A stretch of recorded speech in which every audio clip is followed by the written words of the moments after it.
자, 26회입니다. 41번 반사회 질서의 법률 행위에 해당하여 무효로 되는 것을 모두 고르세요. 103조 문제죠. 자, 성립 과정의 강박이라는 불법적 방법이 사용된 데 불과한 법률 행위는 잘 나옵니다. 103조 위반이 아니다. 그 다음에 강제 집행 면할 목적으로 허위의 근저당권 설정하는 행위도 해당되지 않는다. 103조 위반이 아니다. 양도소득세 회피할 목적으로 실제로 거래한 매매 대금보다 낮은 금액으로 매매 계약을 체결한 행위도 103조 위반이 아니다. 정말 중요한 내용이죠. 1번 이미 매도된 부동산을 알면서도 배임 행위에 적극 가담했다. 그러면 103조다. 우리가 보통 이중 매매 계약에서 배운 내용인데 이중 매매 계약이 아니라 저당권 설정이나 아니면 임차권 설정도 해당됩니다. 자, 기억해 주십시오. 42번 의사표시의 효력 발생에 관한 설명으로 틀린 것은 표의자가 매매의 청약을, 자, 청약도 의사표시예요. 의사표시 발송한 후에 기억이 떠오르죠. 잘 나오는 거 뭐죠? 사망하거나 제한 능력자가 되다 하더라도 그 의사표시 효력이 있다 없다? 영향이 없다. 그걸 묻는 겁니다. 사망하도 의사표시 효력에 영향을 미치지 않는다. 상대방이 정당한 사유 없이 통지의 수령을 거절한 경우에도 그가 통지의 내용을 알 수 있는 객관적 상태에 노인되는 의사표시 효력이 생긴다. 의사표시는 상대방에게 도달할 때 효력이 발생하는데 이 도달의 의미를 관련된 겁니다. 상대방이 직접 수령하거나 그 내용을 알 것까지는 요구하지 않고 객관적으로 인식할 수 있는 상태, 그 상태면 도달로 해석합니다. 그와 관련된 얘기들입니다. 요 내용들은 잘 기억해 주십시오. 정당한 사유 없이 수령을 거절한 경우에도 내용을 알 수 있는 객관적 상태에 놓인 때에는 의사표시 효력이 생긴다. 기억을 해 주십시오. 내용 증명 우편이 발송되고 반송되지 않으면 도달된 것으로 본다는 것도 잘 나옵니다. 4번 표의자가 이 내용 문제 지문 자체가 혼동스럽습니다. 익숙치가 않아서 발송한 후 의사표시를 발송한 후 제한 능력자가 된 경우 요게 포인트죠. 뭐라고 했죠? 의사표시에는 영향이 없습니다. 그런데 제한 능력자니까 등장하는 게 미성년자 예컨대 법정 대리인이 등장하거든요. 법정 대리인이 통지 사실을 알기 전에는 효력이 없다. 뭔가 맞을 것 같아요. 그런데 법정 대리인의 모르냐는 언제 나타나냐면 의사표시를 할 당시에 제한 능력자여야 돼요. 따라서 제한 능력자가 의사표시를 할 때는 아무 문제가 없다가 의사표시를 발송한 후에는 뒤에 문장에 현혹되지 마시고 영향이 없다. 그렇게 기억을 하셔야 합니다. 요 지문 제한 능력자에는 법정 대리인이 등장하는데 법정 대리인이 운운되는 것은 어떤 시점이냐? 의사표시를 할 때부터가 제한 능력자여야 돼요. 그런 경우면 이런 지문이 맞는 겁니다. 따라서 발송한 후에는 영향이 없다. 그렇게 기억을 하십시오. 5번 매매계약을 해제하겠다는 내용 증명 우편이 상대방에게 도착하였으나 상대방이 정당한 사유 없이 우편물의 수취를 거절한 경우에 해제 의사표시가 도달한 것을 볼 수 있다. 실무적으로 중요한 내용입니다. 그래서 내용 증명에는 반송이 되면 그 사유를 씁니다. 폐문 부재인지 아니면 이사를 가서 알 수 없는 건지 아니면 수취인이 거절하는 건지 그 사유를 적게 됐습니다. 따라서 만약에 상대방이 수취를 거절했으면 수취 거절이라고 써 있습니다. 이 내용도 함께 기억을 해 주십시오. 43번 진위 아닌 의사표시에 관한 설명으로 틀린 것은 107조에 관한 겁니다. 진위란 특정 내용의 의사표시, 법률행위 행위에 해당되는 특정 내용의 의사표시를 하고자 하는 표의자의 생각을 말하는 것이지 진정으로 마음속에서 바라는 사항을 뜻하는 것은 아니다. 맞는 지문입니다. 상대방이 표의자의 진위 아님을 알았을 경우에는 표의자는 진위 아닌 의사표시를 취소할 수 있다. 요게 들렸죠. 과거에는 정말 잘 나왔던 지문입니다. 효력이 없다. 효력이 없기 때문에 무효다. 자, 3번 대리행위에 있어서 대리행위가 나오면 기본적으로 대리인을 기준으로 판단한다 생각하시면 되죠. 다만 104조의 공박은 누구다? 본인. 대리행위에서 진위 아닌 의사표시의 여부는 대리인을 표준으로 결정한다. 4번 진위 아닌 의사표시의 효력이 없는 경우 법률행위 당사자는 진위 아닌 의사표시를 기초로 새로운 이해관계를 맺은 선의 3자에게 대항하지 못한다. 원칙적으로 효력이 없지만 효력이 없는 법률관계를 기초로 새로운 이해관계를 맺을 때는 선의 3자는 보호된다. 그 선의 3자에 대한 내용입니다. 주로 선의 3자는 108조에서 나오는데 27에서는 107조에서 그 의미를 물어봤습니다. 익숙치가 않은 거예요. 선의 3자 그냥 똑같습니다. 허위 표시하고. 5번 진행의 의사 표시는 상대방과 통정이 없다는 점에서 허위 표시와 구별된다. 요건 중요하죠. 통정이 없다는 점에서. 자, 44번 갑은 자신의 부동산에 관하여 을과 통정한 허위의 매매계약. 허위 표시다. 매매계약에 따라 소유권 이전 등기를 을에게 해주었다. 허위 표시면 108조고요. 무효예요. 그 후 을은 이러한 서정을 모르는 병과 선의의 3자죠. 이게 딱 떠올리셔야 합니다. 부동산의 매매계약을 체결하고 그에게 병에게 등기를 해줬다. 자, 보겠습니다. 갑, 을, 병. 매매계약이 있어요. 그리고 을 명의로 소유 등을 해줬어요. 그런데 이 매매계약이 뭐다? 108조예요. 108조면 무효예요. 등기 원인이 무효면 등기도 무효다. 그러면 을이 소유권을 취득한다? 비록 등기부상에 을이 소유자이다 하더라도 이 사람은 소유자가 아니다. 대신에 누가 소유자죠? 이 사람이 소유자. 그래서 법률상 소유자다 이런 표현을 쓰죠. 갑이에요. 근데 이러한 상태, 소유자가 아닌 상태예요. 근데 을이 병과 다시 매매 계약을 했어요. 그리고 소유 등을 했어요. 소유권 이전 등기를 누구 명의로? 병 명의로. 그럼 원칙을 있죠. 항상 처분행위를 이제 떠올리셔야 합니다. 수험생 입장은 처분 권한이 있냐 없느냐. 즉 소유자가 처분했냐 아니냐를 살펴보셔야 돼요. 소유자가 아닌 사람이 처분하면 효력이 있다 없다? 없어요. 그게 원칙이에요. 수험생은 이러한 경우에 대해서는 소유자가 처분한 거냐 아니냐 물어보시면 돼요. 소유자가 아니잖아요. 소유자가 아니면 등기는 효력이 없어요. 이 사람 소유권 취득하지 못하는 게 원칙이에요. 그런데 108조에는 뭐가 있죠? 선의 제3자는 보호를 한다는 거잖아요.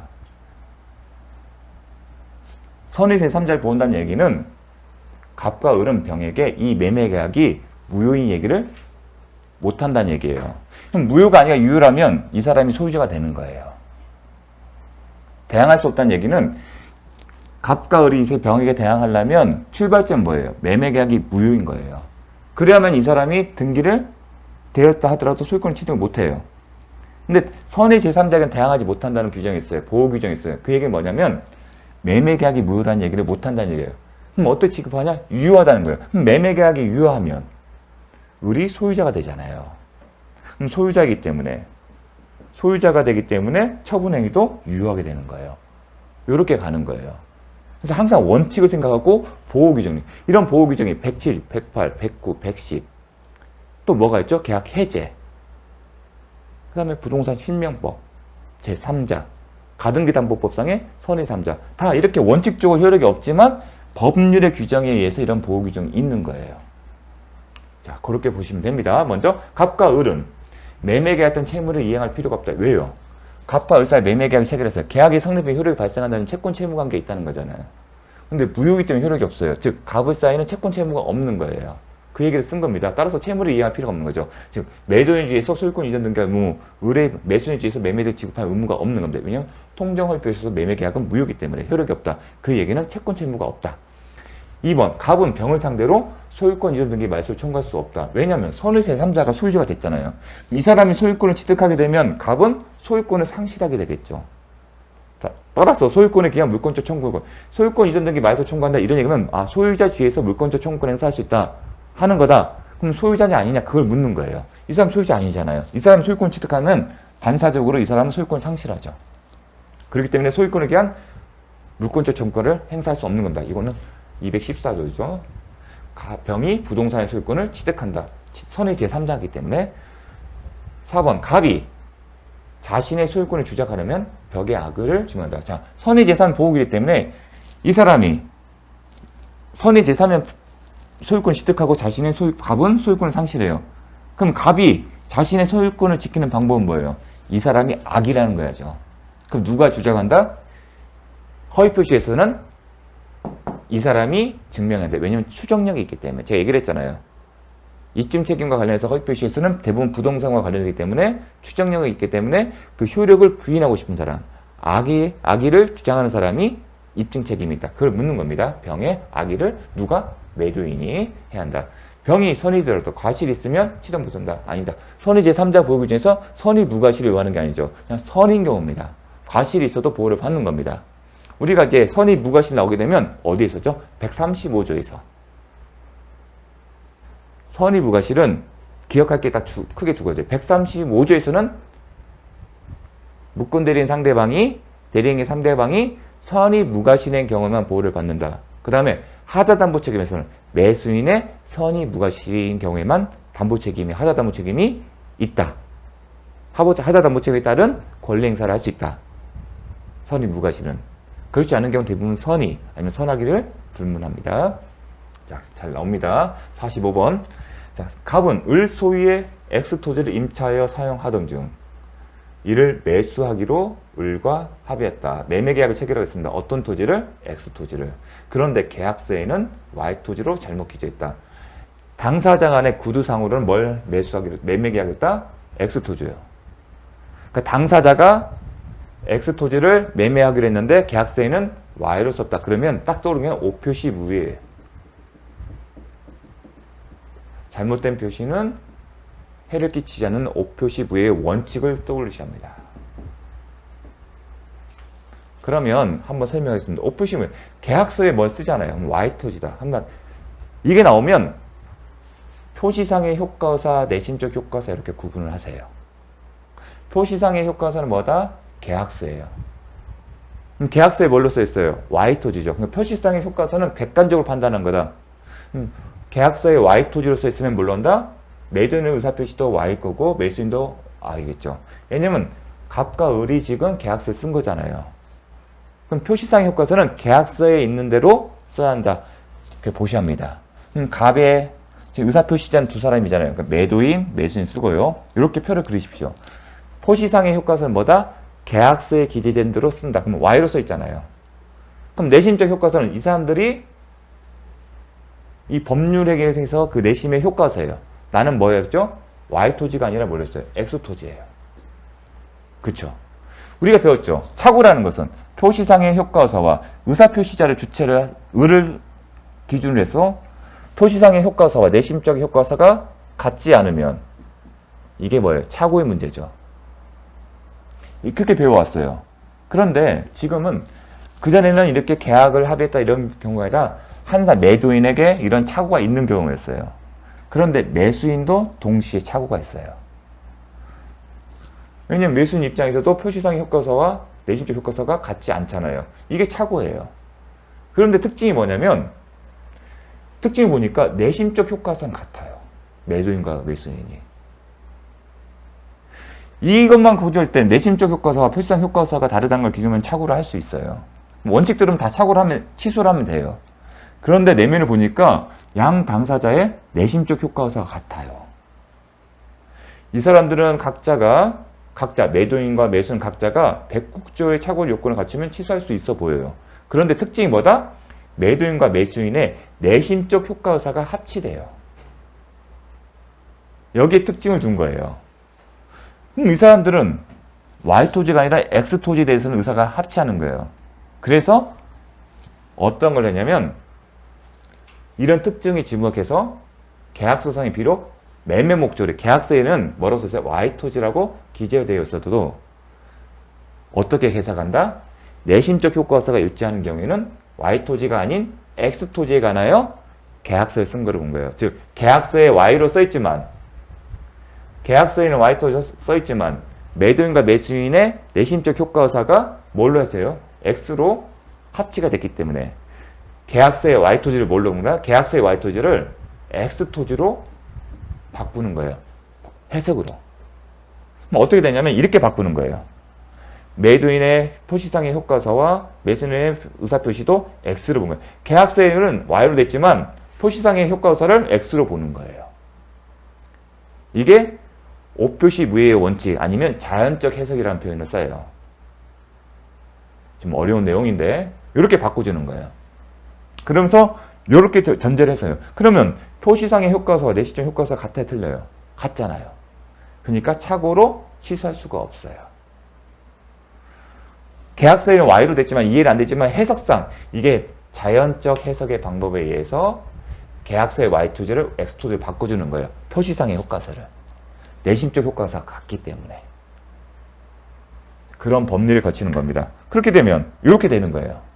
종전에는 이렇게 됐는데 이렇게 되는 게 원칙인데 자연적 해석 방법을 통해서 이렇게 바꿔주는 거예요.